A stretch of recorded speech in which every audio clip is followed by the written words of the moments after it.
The tabletop takeaway. Game mechanics on display. Three designers share the stage. Pick a genre and we'll play. The tabletop takeaway. Welcome back to the Tabletop Takeaway. I'm Ananda Gunaratna. I'm Charlie McCarran. And I'm Trevor Muller-Hagel. And today we are going to be talking about Spooktacular, which is our third game in our set collection series.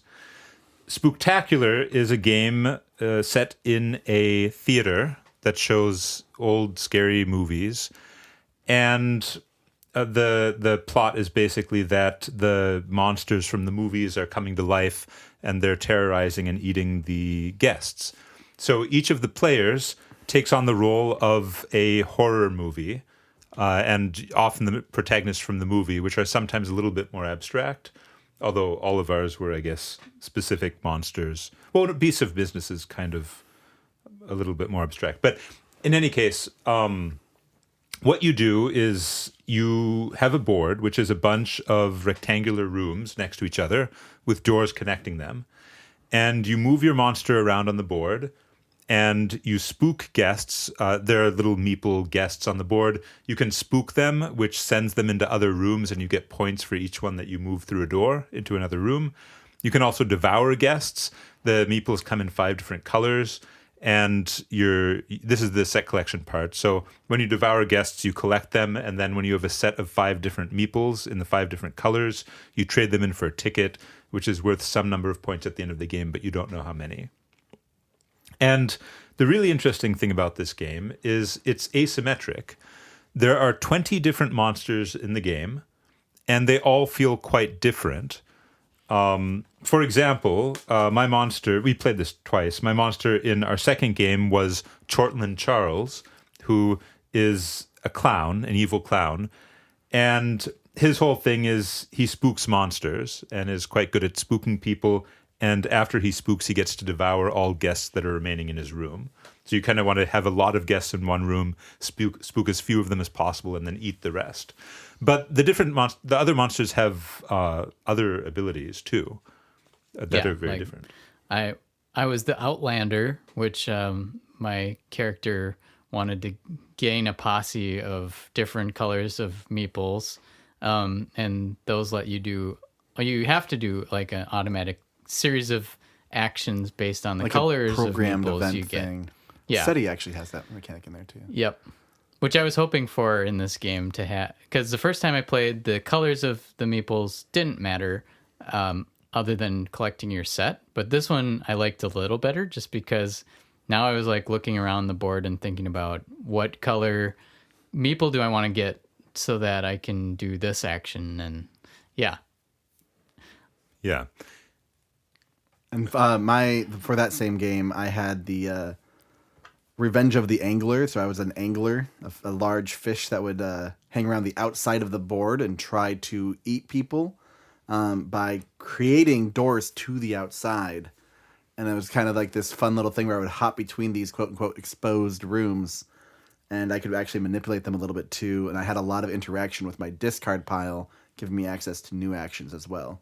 So it was a little bit more plannable than the previous one I had played, which was a lot more streamlined. Yeah. Well, one of the things I find really interesting about this game is, we've covered asymmetric games before, and I feel, the monsters in this game are quite asymmetric. But it's a lot simpler than the other games we've played. The rules to this are very easy to follow. There's only a couple concepts you need to explain, like spooking and like devouring up front.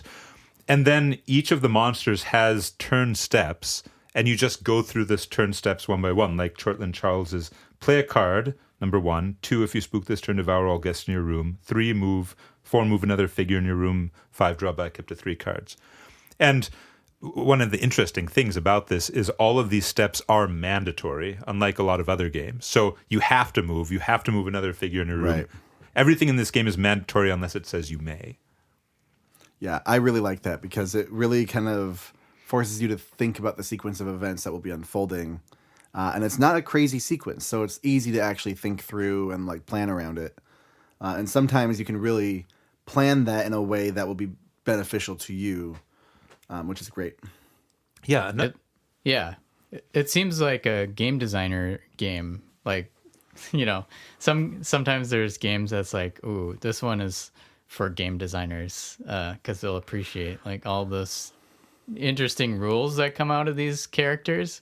So that's just my comment. I think it's cool, like how many different feelings they can get from just a few different cards in your deck and a few different rules that change your order of operations of what you do.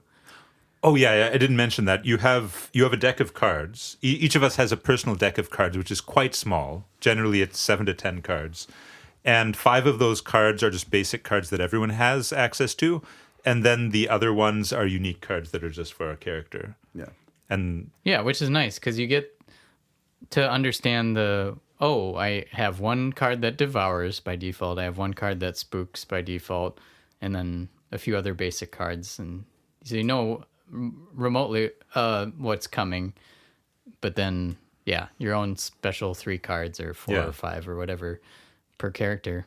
Combining a generic deck with some unique spice per character, and those few cards really are enough to make the character's deck feel unique. If you're playing 2 to 3 cards out of your hand per turn, then you're cycling through that deck every other turn sometimes. It can go pretty quick, which is great, so then you can have access to those things you really wanted again. Yeah. The game has pretty heavy interaction, I would say. You do interfere with other players quite a bit. Yeah. There's a bit of take that, stealing points from players. Some of the monsters are also friendly and give points to other players as well. But there's definitely a lot of interaction in the game, although all mediated by the common medium of the board. Right. And the guests and stuff. Yeah, and I think the first time playing, I felt like, ooh, there's Ananda's character I would maybe not want to play with.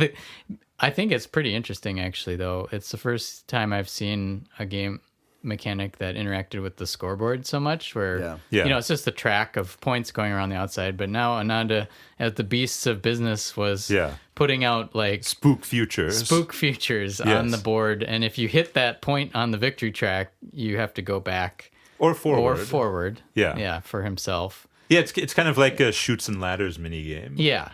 But you're trying to manipulate your score track in order to interact with that mechanic, which is kind of crazy. Yeah, it's a cool mechanic, but I was using it in maybe a little bit of an impressive way because Charlie jumped way ahead of us early on, and so I just put a huge barrier in front of him that would send him back. And it was interesting. It was not that, I wouldn't say it was that fun because a few turns I had to spin my wheels, but it was interesting to realize like, ooh, I have to either get 6 points or more, or my turn is wasted because I'll go a little bit and then he'll push me back. So, it makes you play in a different way. I guess that's what Devour is for, right? Because you can that's kind of interesting how the Devour is all off the track points. It's end game points versus the spooking, moving you on the track. Mid game. Yeah, so one interesting thing about the way that turns are set up in this game is that in general, well, except for Charlie's Outlander, but moving often comes quite late in the turn after you've done other things. Right. And in fact, the turns are set up generally so that you do stuff and then you set stuff up for your next turn. At the end of your turn, you set stuff up, which I think is great. It's an example of foreshadowing in games, specifically foreshadowing the player's future actions. Sure. Because since you know that they move at the end of their turn, you know that they're mostly going to be able to act in the room where they are right now. So you can plan around that for your turn. Of course, there are some characters, like Charlie's character, that can move before they act, which turns out to be very powerful in this game. Yeah. And there are also some cards, like all of us had the jump scare card, which lets you move and then play a card. So that's one way you can get around that sort of action or doing stuff followed by planning stuff. Yeah. So there are ways around it. But in general, I think it does a very good job of foreshadowing your actions. Absolutely, yeah. The game also there's a static board, right? So, the board doesn't change, it's just the characters that change. And that's enough to keep it feeling different from game to game. Oh, yeah. Yeah, I mean, even just my simple movement change of where I would create doors to the outside, and I could only move between those as my move action. But I could move to any of them, so I could teleport across the board, but I can't go into the middle with my normal move, which is where the biggest room is that has the best chance to draw people into it and do big point scoring. So, like, I'm focused on trying to get things to the outskirts. So it really just, like, changed your perspective based on the kind of monster you're playing. Yeah. Yeah. How did you feel since this series is on set collecting? Let's think about the game from that lens too. Like, Yeah, for sure. What do you like? Obviously, you're trying to get all 5 colors, and it does push you in directions on the board. Well, I honestly, for me, and this is what was going to be my takeaway, it's that when you have an asymmetric game that combines with set collection, I think it's really nice if you have that set collection be what unifies everyone towards a similar goal. And so we can all see, like, okay, we all need 5 of the same color in order to get these tickets. The tickets is what ends the game. So we all have that same core mechanic, even though our turns are all vastly different. We're all doing very different things mechanically. Like, but having that through thread between all of us, I think is a great way of resolving that. Yeah, everyone wants to devour the guests. Yeah. And you have to devour the different colors. Yeah. And you might be able to have certain powers with those different colors, or, I might get them in different ways. But ultimately, you kind of learn that and know, like, okay, I know that Trevor is going to be able to harvest things from the, the outside rooms. So I want to not spook things in those rooms to not get him points. Yeah. So you can kind of develop your own strategies around it. But I think that's a really cool way to resolve it, is just having the set collection be the same for everyone, but then build around that this massive. Yeah. It actually sort of reminds me of Root too, when we were talking about The cards. the cards in Root, where there's 3 colors or 4. There's 3 suits, then the bird suit is wild. Okay, right. So, and that, and having a score track too in Root, which I think, having played Vast, which was the first Leader Games asymmetric game, and my feeling in that game was it was really hard to tell what people were doing and what was good for other players. And I think in Root, what's nice is you can tell that cards are good for players, and each faction uses the cards differently, but that's a little bit of set collecting maybe for certain ones. Well, yes, but the cards can also be crafted in Root. And crafting is another type of set collection because you need to have, what are they called? They're not workshops of the cat version, crafting buildings, I think, crafting pieces. But so you need to collect a certain set of crafting pieces to craft the card. And it's kind of interesting in Root because the different cards may all do the same thing no matter who crafts them, but it will be worth different amounts. Right. Like, for example, if it's a card that gives you extra actions, that might be okay for the birds, but the cats will absolutely love that because they have so few actions. But the cards are all fundamentally the same. Sure. When you craft them. And in here, the sets that you turn in they're all basically the same. I will say, though, like with my Night Slayer from the first game, once I would turn in a set of devoured guests, I would then mosh, which would mean I would add 5 guests to my room and then spook them and get even more points. Yes. So, like, but we still have the same core of you turn in 5 things, you get the ticket. And actually, now that I think about it, Chortland Charles is kind of like that in reverse, because with Chortland Charles, after you spook, you get to devour everyone who's left over. Oh, right. Yeah. That's interesting. I think my takeaway is the feeling of exploring by learning how these characters work. Not only your own character, but learning, like, oh, how did these characters work? Like, maybe we explained a little bit about how they work, but we didn't know the the full power until Yeah. you get it used against you, and you're Yes. like, oh no, I'll remember not to do that next time. Yeah, seeing Charlie running around and hitting Ananda, I'm like, I'm just gonna stay out. Yeah. Yeah. And I've thought about that feeling of exploration since talking with Ben of Floodgate Games. That's one of his big things is like you want players to feel like they're uncovering and learning new things as they play. Like you feel clever by doing that. You get like this feeling of like, oh, there's more possibilities than I even realized in this game. Yeah. And that definitely works for this game. Yeah, and asymmetry is a great way to do that because there's just the game's different depending on which characters are in. Every character feels different. You know, you have to change up your strategy depending on who else is in the game. I guess if you get really good at the game, because some characters, you know, the usual thing might not work depending on who's there. Like for example, I guess Beasts of Business. If you're really focused on getting points through spooking rather than devouring, Beasts of Business can create a barrier for you. So, as a very rough example, I don't know if that's always how it would happen, but It does seem like some of the different monster powers had a bit of a learning curve or even a progress curve where you'd start to accelerate at different points. yeah, So like some are really good early on, some are good later on. Like it's really interesting how dynamic that arc can be for everyone. and I think this game sort of follows the cosmic encounter philosophy. I was just going to mention Cosmic. Because I don't think the monsters are balanced. No. Or at least they aren't balanced in a way that scales with player count. I think there are numerous monsters that are very different at a low player count than a high player count, either weaker or stronger. But it's okay. There's enough interaction in the game that it kind of self-balances in a similar way to Cosmic Encounter, at least partially. Oh, you got to get those Yeah, the white little guys away from Charlie because he's going to use a Screaming Eagle Yeah. to get points on him. Yep. It balanced through politics. Yeah. And I think that's okay. Yeah.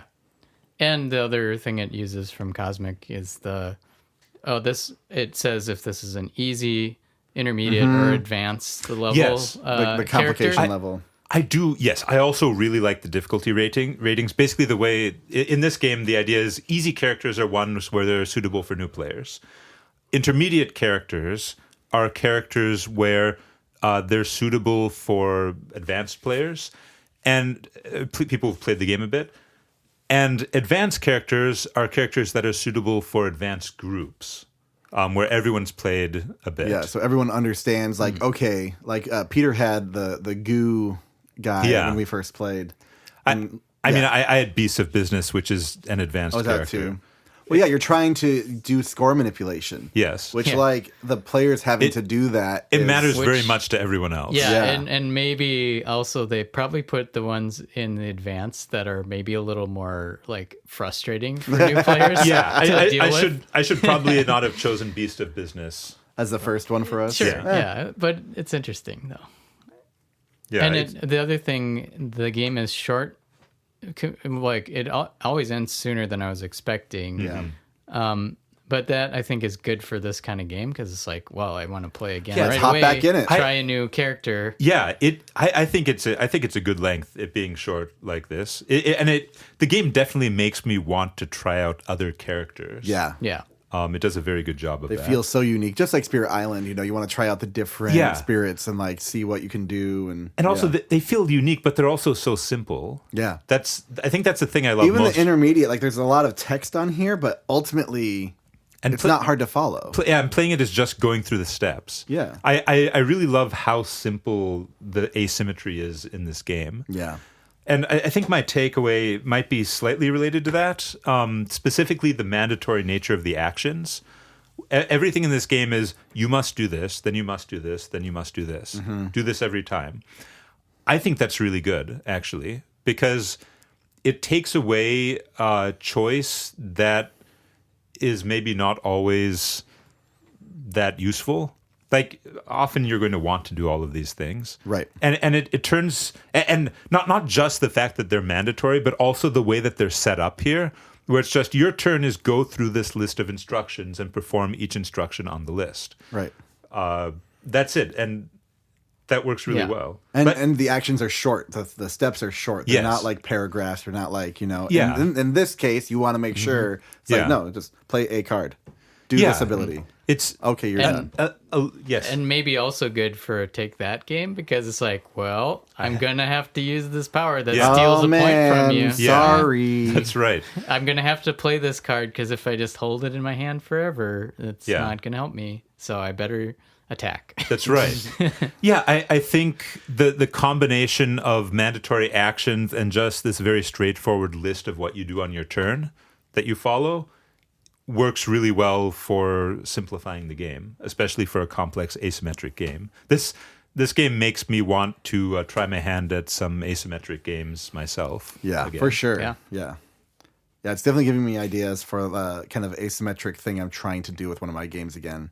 Because, like, it's so clean, and it has a lot of that, almost like Spirit Island and Cosmic Encounter combined a little bit, where you have the simplicity, like, it's one sheet, a la, Cosmic Encounter, but you have this, like, unique turn resolution, which is more like Spirit Island, where you have, like, the custom paths you can choose for your growth path. Yeah. Like, I really like that simplicity combined with unique order of operations is a really neat thing. Yeah. Well, cool. Yeah, that's Spooktacular. Tune in next week for our wrap-up bonus episode on Set Collection. Hey, thanks for listening to The Tabletop Takeaway. This podcast is made possible by listeners like you. So please tell your friends and visit our website at thetabletoptakeaway.com, where you can suggest games and mechanics for us to cover next on the show.